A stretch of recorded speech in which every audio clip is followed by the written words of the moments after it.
ప్రభునందు ప్రేమైన daily bread కార్యక్రమాన్ని వింటున్న దేవుని పిల్లలందరికీ యేసు క్రీస్తు నామంలో నా హృదయపూర్వకమైన శుభవందనాలు తెలియజేస్తున్నాను.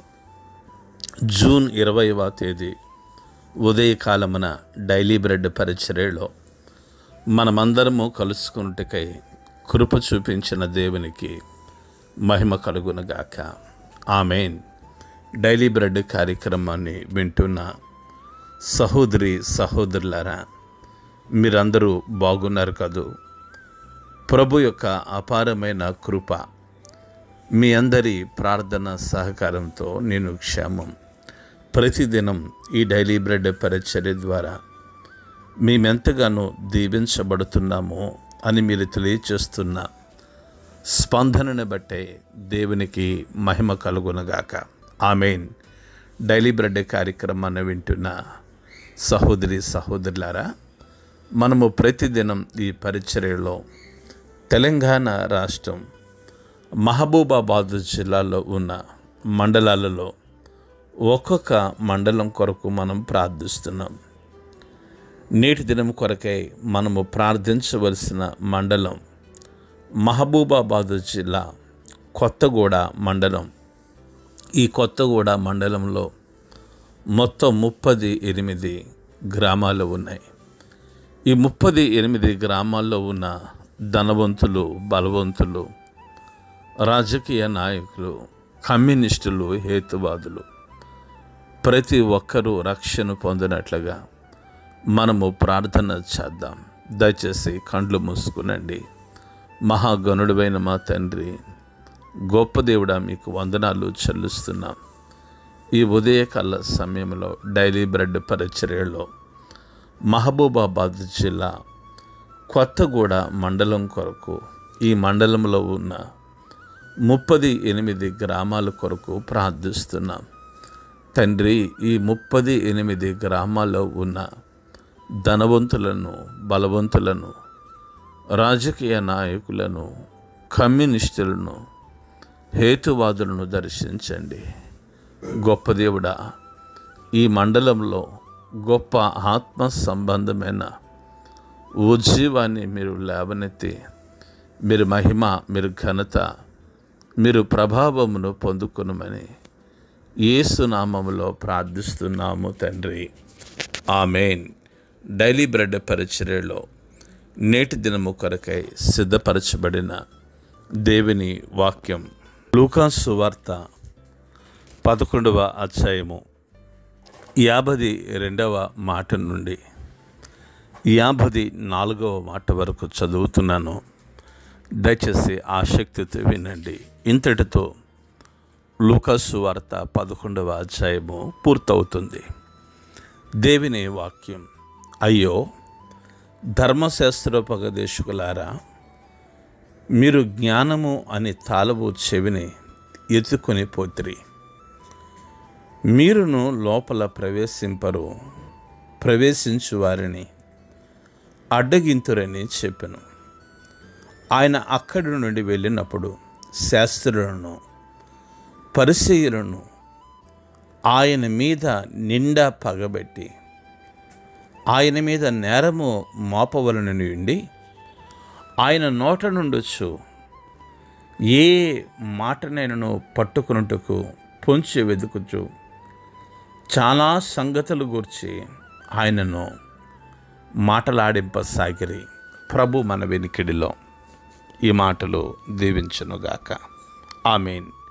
డైలీ బ్రెడ్ కార్యక్రమాన్ని వింటున్న సహోదరి సహోదరులారా, ప్రభు అయిన యేసుక్రీస్తు వారిని ఒక పరిసయ్యుడు తనతో కూడా భోజనానికి చేయడానికి యేసు ప్రభుల వారిని పిలువగా అతడు లోపలికి వెళ్ళి భోజన పంక్తిని కూర్చున్నాడని ఈ లూకా సువార్త 11వ అధ్యాయము 37వ మాట సెలవిస్తూ ఉంది.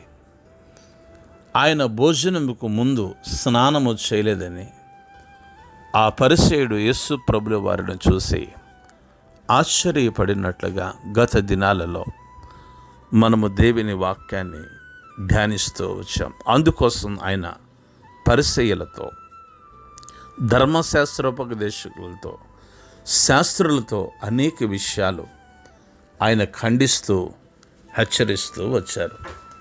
ఈ 52వ మాటలు కూడా ప్రభు అంటా ఉన్నారు, అయ్యో ధర్మశాస్త్రోపదేశకులారా, మీరు జ్ఞానము అని తాళపు చెవిని ఎత్తుకొని పోతిరి. దేన్నండి? జ్ఞానమనే తాళపు చెవిని ఎత్తుకొని పోయారు. ఈరోజు చాలామంది ఇటువంటి తాళమును పోగొట్టుకున్నారు.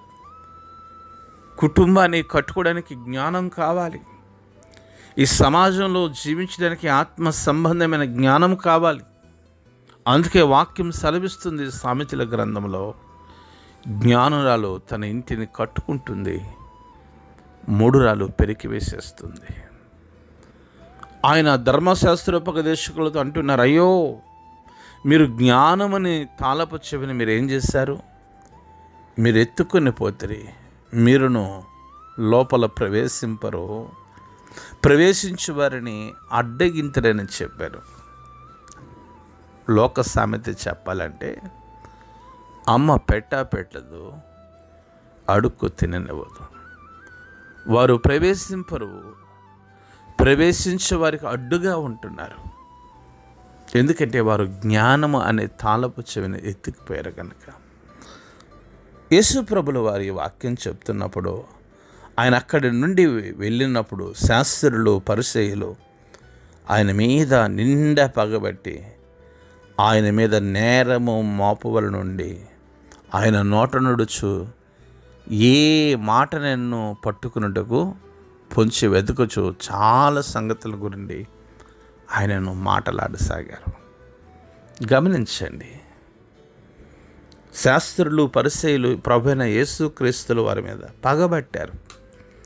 కారణం, ఆయన ఖండిస్తూ ఉన్నారు, ఆయన హెచ్చరిస్తూ ఉన్నారు. వారిలో ఉన్న లోపాలు, అందుకు ప్రభు అన్నారు, మీరు సమాధులలాగా ఉన్నారు, మీరు సమాధులాగా కట్టబడి ఉన్నారు.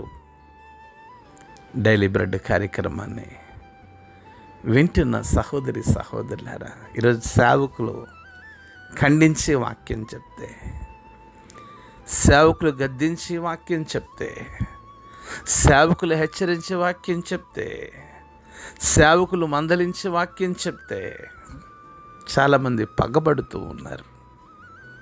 ఈ ఉదయకాల సమయంలో మీ క్షేమాన్ని కోరే దైవజనుడిగా చెప్తున్నాను, ఇది మీకు ఆశీర్వాదం కాదు. మీరు ఎవరితోనైనా గొడవ పడవచ్చు, మీరు ఎవరితోనైనా విభేదం కలిగి ఉండొచ్చు, కానీ అభిషేకం కలిగిన దైవజనుల దగ్గర మీ ఆలోచనలు మార్చుకోండి. ప్రభు ఖండిస్తూ వచ్చారు, ప్రభు హెచ్చరిస్తూ వచ్చారు, ప్రభు బుద్ధి చెప్తూ వచ్చారు. అందుకు శాస్త్రులు, పరిసయ్యులు ఆయన మీద పగపట్టారు. ఆయన మీద నేరము మోపవలనని, ఆయన నోట నుండి వచ్చే ప్రతి మాటను పట్టుకునేవారు ఏం చేశారంటే, పొంచి వెతుకుచు ఆయన చాలా సంగతులకు వచ్చి ప్రభు వారిని మాటలాడింపసాగిరి. అయితే వారెంత మాటలాడించినప్పటికీ కూడా ప్రభు వివేకంతో మాట్లాడారు, ఆత్మ సంబంధమైన జ్ఞానంతో మాట్లాడారు. డైలీ బ్రెడ్ కార్యక్రమాన్ని వింటున్న సహోదరి సహోదరులారా, ఎవరు పగబట్టినా, ఎవరు ఏ విషయం మాట్లాడించినా ఆత్మ సంబంధమైన జ్ఞానాన్ని కలిగి మన జీవితాలని కట్టుకుందాం. అట్టి కృప ప్రభు మనందరికీ అనుగ్రహించునుగాక. ఆమేన్. కండ్లు మూసుకొనండి, ప్రార్థన చేసుకుందాం. మహాగణుడైన మా తండ్రి, గొప్ప దేవుడా, మీకు వందనాలు. ఈ ఉదయకాల సమయంలో డైలీ బ్రెడ్ పరిచర్యలో మీ మెల్లని స్వరం ద్వారా మీరు మాతో మాట్లాడుతున్నారు.